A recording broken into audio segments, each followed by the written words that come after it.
नमस्कार, आप देख रहे हैं इंडिया न्यूज मध्य प्रदेश छत्तीसगढ़ और आपके साथ मैं अभिषेक पांडे। वक्त हो चला है बड़ी बहस छत्तीसगढ़ का, जिसपे आज हम बात करेंगे वंदे भारत एक्सप्रेस ट्रेन को लेकर, जिसके ऊपर सियासत शुरू हो चुकी है। पिछले दिसंबर से अब तक यानी कि 11 महीने में रायपुर और बिलासपुर से गुजरने वाली 2605 ट्रेनों को रद्द किया जा चुका है और रेलवे के इस फैसले से जहां लोगों की गर्मी की छुट्टियां खराब हुई हैं, तो वहीं यात्री अपने रिश्तेदार के शादी में शामिल नहीं हो पाए और ट्रेनों के रद्द होने का सिलसिला अभी थमा नहीं है। रेलवे ने सबसे ज्यादा सितंबर महीने में 474 ट्रेनों को रद्द किया। इससे रेलवे को अब तक 17 करोड़ 86 लाख के राजस्व का नुकसान भी हुआ है और ये कमी मालगाड़ी के परिचालन से पूरी हो चुकी है। यही कारण है कि सीएम बघेल वंदे भारत ट्रेन को लेकर उन्होंने कहा है कि ट्रेन शुरू हुई है लेकिन प्रदेश को सौगात दी गई है, लेकिन टिकट इतना अधिक है कि मध्य प्रदेश के लोगों को दिक्कतें होंगी और गरीब लोगों को दिक्कत होगी। उनके साधन के लिए जो ट्रेन थी उसे बंद कर दिया गया है। जब ट्रेन बंद हुई तो बीजेपी नेता कुछ नहीं बोले और आज स्वागत के लिए पहुंच रहे हैं। तो वहीं छत्तीसगढ़ से ट्रेन शुरू हुई है और छत्तीसगढ़ के मुख्यमंत्री को ही निमंत्रण नहीं मिला। भाजपा का पलटवार यह है कि पीले चावल का इंतजार कर रहे थे कि किस नाम का विरोध कर रहे हैं। शायद वंदे भारत या वंदे मातरम जैसे शब्दों से कांग्रेस के लोगों को शुरू से ही नफरत है, इसलिए विरोध कर रहे हैं। तो वहीं दूसरी ओर कांग्रेस बीजेपी के बयानबाजी के बाद प्रदेश की सियासत तेज हो चली है और इस पूरे मुद्दे पर दोनों ही दलों का क्या कुछ कहना है वो आपको सुनवाते हैं। लगाते हैं केंद्र के ऊपर में, और केंद्र के ऊपर आरोप लगाने के अलावा उनके पास में कुछ नहीं है। मैं समझता हूं कि हर स्टेशन में जो गाड़ी रुकी है, चाहे वो बीजेपी का विधायक हो, कांग्रेस का विधायक हो, उनके जनप्रतिनिधि मेयर हो, बाकायदा नाम से सबको उसको आमंत्रित किया गया है और आमंत्रित करके आपके डोंगरगढ़ से लेकर के जहां छत्तीसगढ़ की सीमा है, तो बिलासपुर में शैलेश पांडे तक, महापौर रामशरण तक इनको आमंत्रण प्राप्त हुआ। कितने लोग आए कितने लोग नहीं आए इस विषय में मैं जाना नहीं चाहता, लेकिन केंद्र के द्वारा जो तवज्जो दी जाती है, राज्य सरकार के द्वारा तो तवज्जो भी नहीं दी जाती। आम आदमी इसमें चढ़ नहीं सकता, बड़े लोग चढ़ेंगे, पैसा वाले लोग चढ़ेंगे, लेकिन जो मध्यम वर्ग के लोग हैं, गरीब लोग हैं, लोअर मिडिल क्लास के लोग हैं, जो जिस ट्रेनों में यात्रा करते थे उसको बंद कर दिया 30-40। तब सांसद और पूर्व मुख्यमंत्री मुंह से एक शब्द नहीं निकला। छत्तीसगढ़ की 40 ट्रेनें बंद की ना महीनों से, लेकिन उसके बारे में एक शब्द नहीं। एक ट्रेन शुरू होगा तो पूरा छत्तीसगढ़ तो सर में उठा लिए। हम भी बधाई देते हैं, अच्छा है, एक नहीं 10 चले। पहली बात तो किराया कम होना चाहिए। दूसरी बात ये है कि वहाँ के जो 40 ट्रेनें रद्द हुई है उसके बारे में अब लोकसभा चल रहा है, सांसद लोग चुप क्यों हैं और इतने दिनों तक चुप क्यों रहे। आपने सुना किस तरीके से नेता प्रतिपक्ष और खुद प्रदेश के मुखिया सीएम भूपेश बघेल यहां पर बयान दे रहे हैं। किस तरीके से सीएम भूपेश बघेल ने विरोध किया है, किस तरीके से ट्रेन के चालू होने पर उन्होंने कहा है कि किराया इसका इतना अधिक है कि जो गरीब तबके के लोग हैं वो इस ट्रेन में यात्रा नहीं कर पाएंगे। वहीं दूसरी ओर जिस तरीके से प्रदेश में कई ट्रेनें रद्द हैं, करीब 2500 से अधिक ट्रेनें रद्द हैं, उनको लेकर भी यहाँ पर लगातार सियासत जो है वो की जा रही है कि पहले रद्द ट्रेनों को शुरू किया जाए, उसके बाद वंदे भारत जैसी 10 ट्रेनें भी चला दी जाए तो उससे कोई दिक्कत नहीं है। आपको बता दें कि प्रदेश में जो यात्री हैं उन्हें काफ़ी दिक्कतों का सामना करना पड़ रहा है और इस बात से साफ तौर पर अंदेशा लगाया जा सकता है कि 2600 के आसपास ट्रेनें प्रदेश में इस वक्त रद्द हैं और इन ट्रेनों के रद्द होने से ये अंदेशा लगाया जा सकता है कि जो यात्री हैं, जो प्रदेश के लोग हैं, वो किस तरीके से परेशान होंगे। और इसी मुद्दे पर आज की हमारी चर्चा जो है वो आधारित है, केंद्रित रहेगी। हमारे साथ दो खास मेहमान जुड़ गए हैं, जल्दी से आपका परिचय करवा देते हैं उनसे। हमारे साथ देवलाल ठाकुर जी जुड़े हैं, प्रवक्ता हैं भारतीय जनता पार्टी से, और कांग्रेस से प्रवक्ता सुरेंद्र शर्मा जी जुड़े हैं। दोनों मेहमानों का बहुत स्वागत है आज की चर्चा में। और चर्चा की शुरुआत यहाँ पर मैं देवलाल ठाकुर जी आपसे ही करना चाहूंगा। विपक्ष में आप लोग बैठे हुए हैं और जिस तरीके से 2600 ट्रेनें प्रदेश में इस वक्त रद्द हो रखी हैं, क्या आपको लगता है कि केवल एक ट्रेन से इस क्षति को पूरा किया जा सकता है? क्योंकि प्रदेश की जो जनता है, जो ट्रेन से सफर करने वाली जनता है, वो कहीं ना कहीं काफी ज्यादा हैरान और परेशान है ट्रेनों के रद्द होने की वजह से। सबसे पहले तो मैं छत्तीसगढ़ को जो छठी वंदे भारत ट्रेन मिला है जी, इसके लिए देश के प्रधानमंत्री जी को धन्यवाद आभार ज्ञापित करता हूँ छत्तीसगढ़ की जनता की ओर से। ट्रेनें रद्द हैं। कोरोना काल के बाद से कहीं न कहीं इस देश में विद्युत की संकट आपूर्ति का संकट खड़ा हो गया था, जी जिसके कारण से कोरोना काल के बाद से निश्चित ही कुछ अव्यवस्था के कारण जी विद्युत व्यवस्था न चरमराए करके कुछ ट्रेनें रद्द की गई थी। जी साथ ही साथ जब आप हिंदुस्तान को हाई स्पीड ट्रेन की ओर ले जाएंगे तो कुछ ट्रेनों के स्पीड के हिसाब से पटरियां भी बनानी पड़ती है। उसके लिए दोहरी पटरियों बनाने का कार्यक्रम भी चला रेलवे के द्वारा, इसके कारण से भी कई ट्रेनें रद्द हुई। तो कहीं ना कहीं आप आवागमन के लिए निर्माण के लिए आवागमन सुचारू रूप से चले, इसके लिए अगर कोई कार्य प्रगति पर है तो वहां पर कुछ ट्रेनें रद्द हो सकती है। लेकिन इसका सबसे बड़ा कारण विद्युत आपूर्ति ही था, जिसके कारण से कई ट्रेनें रद्द हो गई और आने वाले समय में निश्चित ही सारी ट्रेनें चालू होंगी। जी भारतीय जनता पार्टी की सरकार है जो छत्तीसगढ़ में वंदे भारत भी, साथ ही नई रेल लाइन। इन लोगों ने 70 साल में सोचा नहीं कि आदिवासी क्षेत्र में रेल लाइन पहुंचे। आज हमारा नारायणपुर तक रेल लाइन पहुंच गई है, जो भारतीय जनता पार्टी की देन है, जिसको हम बस्तर तक ले जाना चाहते हैं। जो रायपुर से लेके बस्तर तक रेल लाइन जुड़ेगी और इसमें आदिवासी अंचल को बड़ा लाभ होगा। अगर छत्तीसगढ़ में नई रेल लाइनों पर शुरुआत हो रहा है तो उसका कारण है भारतीय जनता पार्टी की सरकार। जी आज ये कांग्रेस के लोग अगर कह रहे हैं कि जी हमें तकलीफ हो रही है, नहीं बुलाया गया, तो मैं तो ये समझता हूँ कि इसमें क्या प्रॉब्लम है, इनको क्या वंदे भारत नाम से प्रॉब्लम है या वंदे मातरम से प्रॉब्लम है, जी इन लोग को तय करना चाहिए। जी जब तक बात है अगर ये वंदे भारत छत्तीसगढ़ को नहीं दिया जाता जी तो भी कांग्रेस के लोग विरोध करते हैं कि देखिए बोले पूरा देश में वंदे भारत चल रहा है लेकिन छत्तीसगढ़ में क्यों नहीं आया। जी ये दोहरी प्रणाली को लेकर चलने वाले लोग हैं और निश्चित ही किराए की बात चल रही थी।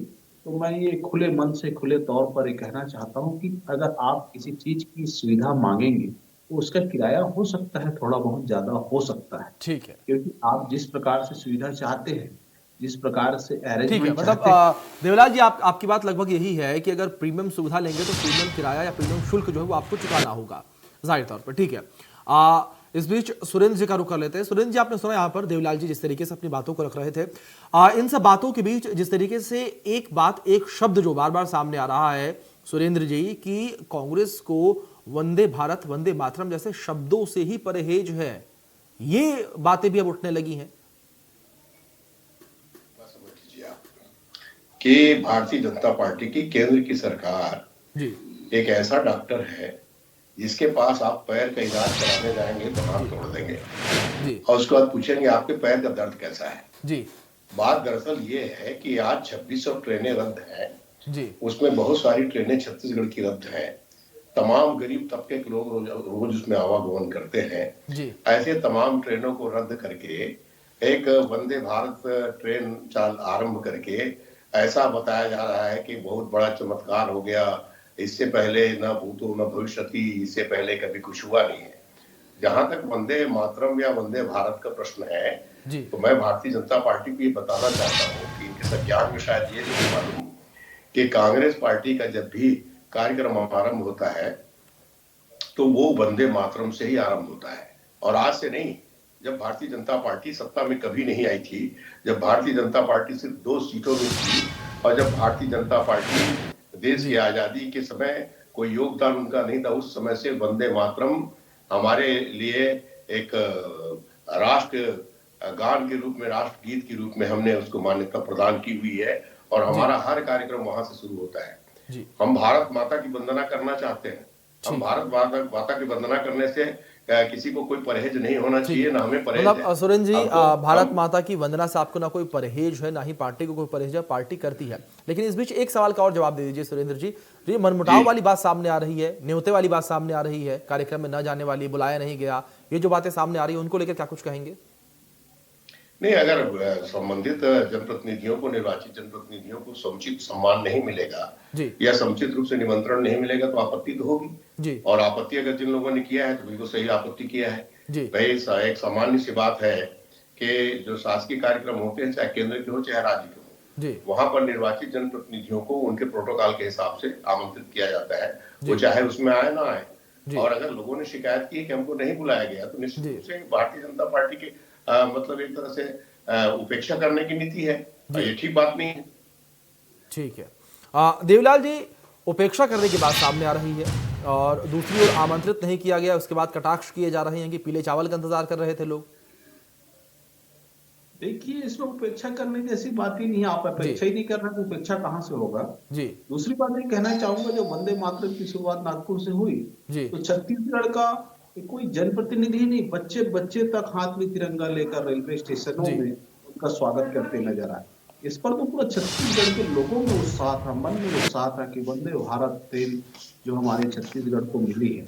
कभी हम ट्रेनों को यहाँ के लोग, कई लोग, बच्चे लोग टीवी में देखते थे, मेट्रो ट्रेन की तस्वीर देखते थे, आज वो छत्तीसगढ़ से गुजर रही था, खुशनुमा माहौल था जी कि कहीं ना कहीं वंदे मातरम, वंदे भारत मिलने से छत्तीसगढ़ के लोगों में खुशी है। अब ये लोग बोल रहे हैं कि सम्मान सम्मान आओगे तभी तो सम्मान मिलेगा, कि घर बैठे सम्मान मिल जाए। सम्मान पाने के लिए भी घर से निकलना पड़ता है, कुछ दूर चलना पड़ता है, कुछ कार्य करना पड़ता है। घर बैठे किसी का सम्मान नहीं होता। आपको आना चाहिए। जैसे कि अभी हमारे पूर्व नेता प्रतिपक्ष जी आपके टीवी में बाइट दे रहे थे कि सारे लोग को आमंत्रण था, बिलासपुर में भी आमंत्रण था, सारे लोकल जनप्रतिनिधियों को आमंत्रण था। तो आमंत्रण था तो उपस्थित भी होना था, खुशी को जाहिर भी करना था। वंदे मातरम अगर आपको अच्छा लगता है, आप गीत में भी इस्तेमाल करते हैं, ऐसा बोल रहे हैं, तो कभी 70 सालों में सरकारी योजनाओं में कभी इस नामों का प्रयोग नहीं किया। वंदे भारत, वंदे मातरम, इन चीजों से परहेज रखा ही गया जी। कि किसी लेकिन देवलाल जी, ठीक है, आपकी बातें मैं समझ रहा हूँ, ठीक है, जो भी बातें हैं, बुलाया गया नहीं बुलाया गया, लेकिन बड़ा सवाल यहाँ पर यह भी उठता है बार बार कि क्या जो 2600 ट्रेनें हैं उनकी कमी को एक वंदे भारत ट्रेन पूरा कर पाएगी। ट्रेन कितनी भी फास्ट क्यों ना हो, 10 घंटे की दूरी को 5 घंटे में, चाहे 4 घंटे में क्यों ना कंप्लीट कर दे, लेकिन क्या जो एक कनेक्टिविटी 2600 ट्रेनों की थी, उस कनेक्टिविटी को ये एक ट्रेन पूरा कर पाएगी, जिसको उपलब्धि के तौर पर बताया जा रहा है। अपने आप में उपलब्धि है, लेकिन कहीं ना कहीं आप लोगों को ये भी एक्सेप्ट करना होगा कि लोगों को तमाम दिक्कतें हो रही हैं 2600 ट्रेनों के रद्द होने की वजह से। उसको लेकर क्या कुछ प्रयास किए जा रहे हैं? छत्तीसगढ़ के जो ट्रेन से सफर करने वाले यात्रीगण हैं, उनके सेवा में कहीं पर भी कोई कमी नहीं की जाएगी। जैसा कि मैंने पहले भी बताया, अगर कोरोना काल के बाद से विद्युत व्यवस्था पूरे देश में चरमराई हुई थी, जिसके कारण से ये बात को मैं मानिए तो शुरू में ही बोल दिया कि उसके कारण से कई ट्रेनें अव्यवस्थित हुई, जिसकी सुचारू रूप से व्यवस्था की जा रही है। साथ ही साथ दोहरी रेल लाइन प्रणाली लागू है, चालू में, प्रगति पर है, उसके कारण से भी कुछ ट्रेनों में विलंब हुआ। लेकिन आने वाले कुछ महीनों में ही आप देखने लगेंगे कि सारी ट्रेनें सुचारू रूप से चलने लगेगी और यात्रियों को लाभ होने लगेगा। भारतीय जनता पार्टी की हमेशा मकसद रही अंत्योदय विकास। जो अंतिम पंक्ति पर बैठा है उस व्यक्ति को भी व्यवस्था मिलना चाहिए। इसके लिए कहीं कोई कमी नहीं होगा, इसके लिए कार्य किया जा रहा है। निश्चित ही कुछ ही दिनों में आप कोरोना काल से जो देश गुजरा, अगर उस ट्रेनें अगर अव्यवस्थित नहीं होती तो देश अंधकार की ओर भी जा सकता था। इस कारण से ऐसे फैसले लेने पड़ते हैं, और ऐसे फैसले में हम सब भारत देश के साथ हैं, देश के प्रधानमंत्री के साथ हैं। कहीं कोई दिक्कत नहीं है। आने वाले समय में 2-3 महीने में ही सुचारू रूप से सारी ट्रेनें चलने लगेंगी। ठीक है सुरेंद्र जी, जहां एक और आप लोगों की ओर से कहा जा रहा है कि बीजेपी या बीजेपी नेताओं की ओर से कोई भी प्रयास जो है वो नहीं किए जा रहे हैं इन बंद ट्रेनों को चलाने को लेकर, लेकिन देवलाल जी ने इंडिया न्यूज के मंच से कहा है अभी कि 2-3 महीनों में सुचारू रूप से ट्रेनें चलने लगेंगी और लगातार प्रयासरत हैं ये लोग। नहीं, प्रयास का परिणाम भी तो दिखना चाहिए जी। अब आप एक बात सोचिए कि आपने वंदे भारत ट्रेन चालू किया है, अच्छी बात है जी, मगर इसका किराया कितना है? जिन लोगों की ट्रेनें बंद हैं जी, वो क्या गरीब लोग, उस तबके के लोग इस किराया को वहन कर पाएंगे? या इसकी संख्या इतनी ज्यादा है कि तमाम जो 40-50 ट्रेनें जो बंद हैं उनके सवारियों को लाने ले जाने की क्षमता भारत में है क्या?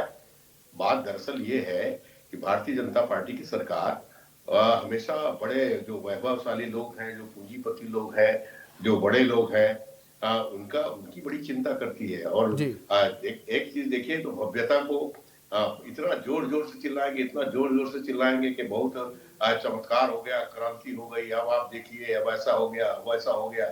मगर कुल मिला के अगर देखा जाए तो आम आदमी की जिंदगी में इन ट्रेनों की जो रोज की आवाजाही है, सैकड़ों हजारों कर्मचारी रोज उससे आवागमन करते हैं, मजदूर लोग आवागमन करते हैं, गांव के दूध वाले और गांव के रोजमर्रा की जिंदगी जीने वाले लोगों की जिंदगी में जिस तरह की दुश्वारियां आई है उसका भारतीय जनता पार्टी को जरा भी भान नहीं है। और हम तो ये कह रहे हैं कि आप इससे भी बड़े बुलेट ट्रेन लाने वाले हैं, उसकी भी हम प्रतीक्षा कर रहे हैं। आना चाहिए। हमारा देश विकसित विकास कर रहा है तो उस विकास की दिशा में हमको आगे बढ़ने में दिक्कत नहीं है, मगर सवाल ये है कि किसी आदमी के फटे कपड़े को भी नीचे उतार करके सूट की बात करना गैरवाजिब है।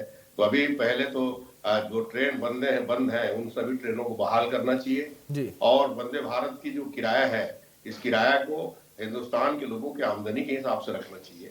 ये जिस तरह की आमदनी है तो हवाई जहाज की किराया के बराबर है, इसको कितने लोग वहन कर पाएंगे, ये एक बहुत सोचने का विषय है। और मैं कुल मिला के मेरा तो आरोप ये है कि भारतीय जनता पार्टी हमेशा बड़े लोगों को, धनी और संपन्न लोगों की सुविधाओं को ध्यान में रख के काम करती है।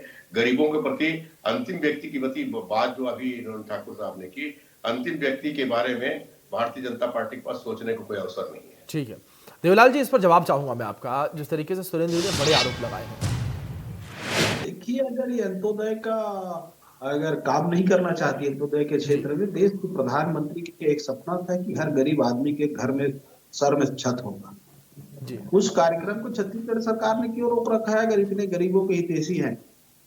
इन लोग गरीबों के साथ सिर्फ वोट बैंक की तरह इस्तेमाल करते हैं। माननीय नरेंद्र मोदी जी ने तो यहाँ तक कहा जिसके कच्चे मकान है उसके पक्के मकान बनने चाहिए, इसके लिए सारी सुविधा तय की है। आज देखेंगे गांव-गांव में जो स्वच्छ जल पेयजल के मिशन के तहत कार्य चल रहा है, लोगों के घर में जहां पानी नहीं पहुंच पाता था वहां पानी पहुंचाने के लिए उन्होंने कार्य आवंटित किया, लेकिन ये सरकार करा नहीं पा रही है। तो कहीं से भी इनको गरीबों से कोई नाता नहीं है।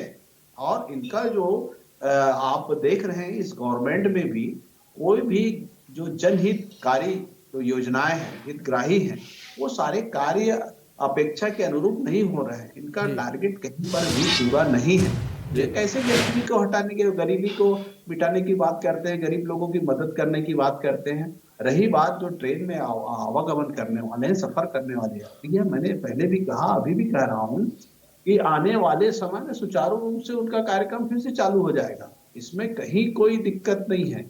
लेकिन इस बात को देश के लोगों को भी समझना होगा, कहीं कहीं पे अगर आपको ज्यादा सुविधा चाहिए तो उसका सुविधा का वो भी रहेगा, मापदंड रहते हैं, इसमें कोई दिक्कत नहीं है। इसको मैं खुले मन से स्वीकार करता हूँ, क्योंकि आप अगर सुविधा नहीं मांगेंगे, हर चीज के लिए अलग अलग सुविधा होती है। ठीक है, आप अगर अच्छा रोड चाहते हैं तो रोड में टोल पटा रहे हैं कि नहीं पटा रहे हैं, तो आपको अच्छा रोड मिलेगा। देवलाल जी ठीक है, आपकी इस बात से थोड़ी बहुत सहमति मैं भी रखता हूँ। चलिए ठीक है कि मान लिया कि अगर आप बेहतर सुविधा अगर मिल रही है और उसमें खर्च हुआ है तो जाहिर तौर पर किराया भी अधिक होगा। लेकिन यहाँ पर जो बंद ट्रेनें हैं बार बार उनका जिक्र उठकर आ रहा है और आने वाले सालों को अगर मैं लेकर बात करूँ देवलाल जी, चुनाव है प्रदेश में, चुनाव है, अगर चुनाव को लेकर बात की जाए और अगर मैं 2600 ट्रेनों को चुनाव से जोड़कर देखूं तो लाखों लोग प्रभावित हो रहे हैं इन ट्रेनों के ना चलने की वजह से। देवलाल जी आप समझ सकते हैं नुकसान किस तरीके से?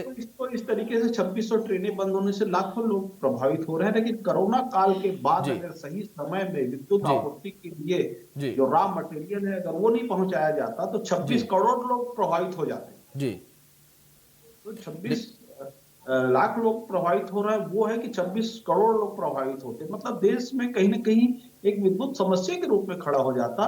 और ये कांग्रेस वाले चाहते ही है कि देश में कोई ना कोई समस्या आते रहे, इसलिए इस प्रकार की बात कर रहे हैं। इसमें कहीं कोई दिक्कत नहीं है। कुछ दिनों में ही जहां तक रेलवे प्रशासन ने भी इस बात को समाचार पत्रों के माध्यम से जारी भी कर दिया है कि कुछ दिनों में ही सारा ट्रेन व्यवस्थित अपनी पटरी पर आ जाएगी। सुरेंद्र जी ठीक है, सुरेंद्र जी पटरी पर ट्रेन लौट आएगी, लेकिन बार बार ये कहा जा रहा है कि बढ़ा चढ़ाकर बातों को रखा जा रहा है कांग्रेस की ओर से खड़ा हुआ है। ठीक, सुरेंद्र जी से जवाब देंगे। ठीक है जी अभिषेक जी, देखिए मैं ये कह रहा हूँ कि हिंदुस्तान में हर वर्ग के लोग हैं जी, हर तरह के लोग हैं जी।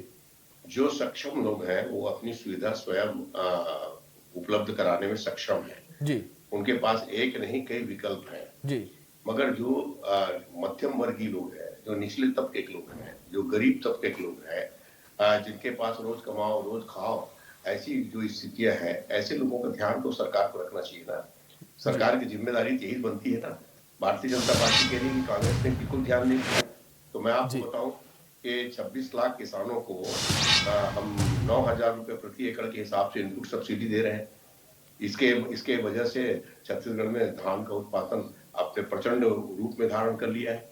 हमने गौ गौ की रक्षा के लिए गोधन न्याय योजना के अंतर्गत 2 रुपए किलो में गोबर की खरीदी कर रहे हैं। एकमात्र प्रदेश है छत्तीसगढ़, भूमिहीन मजदूरों को 7,000 रुपए सालाना अनुदान दे करके उनको मदद करने की कोशिश हो रही है। ये अकेला छत्तीसगढ़ राज्य है। आदिवासियों को कंपनियों से जमीन वापस लेकर के वापस देने वाली अकेली सरकार छत्तीसगढ़ है। 7 जिन्सों से बढ़ा करके 65 वनोपज की खरीदी करने वाली अकेली सरकार है। पूरे हिंदुस्तान में वनोपज की खरीदी बिल्कुल में बिल्कुल सुरेंद्र जी, 73% अपने हमारी अपने हिस्सेदारी, अपने अपने पक्ष 73% से हमारी तमाम दावे हिस्सेदारी यहाँ पर जाहिर तौर पर किए जा रहे हैं। हम भी यही आशा करते हैं जो दावे किए जा रहे हैं वो दावे जमीन पर दिखाई दें और जिन लोगों के लिए यानी कि जनता के लिए जिस तरीके से काम करने की बातें कही जाती हैं वो लाभ जो है वो जनता तक पहुंचे, यही कामना यही आशा हम करते हैं। इसी के साथ चर्चा पर विराम लगाऊंगा मैं। देवलाल जी और सुरेंद्र जी, आप दोनों मेहमानों का बहुत शुक्रिया, आपने अपना कीमती वक्त इंडिया न्यूज मध्य प्रदेश को दिया और चर्चा में शामिल हुए। लेकिन इन सब के बीच जिस तरीके से लगातार वंदे भारत एक्सप्रेस ट्रेन पर इस वक्त सियासत गरमाई हुई है, इस बीच देखना दिलचस्प रहेगा जनता किस तरीके से पूरे मामले पर रिएक्ट करती है, जनता किस तरीके से बंद ट्रेनों को लेकर अपनी बातों को रखती है और किस तरीके से जनता ये रोष आने वाले चुनावों में दिखाती है, किस तरीके से किस दल के साथ जनता जाएगी, वो देखना दिलचस्प होगा। फिलहाल के लिए इतना ही, बने रहे इंडिया न्यूज के साथ। धन्यवाद।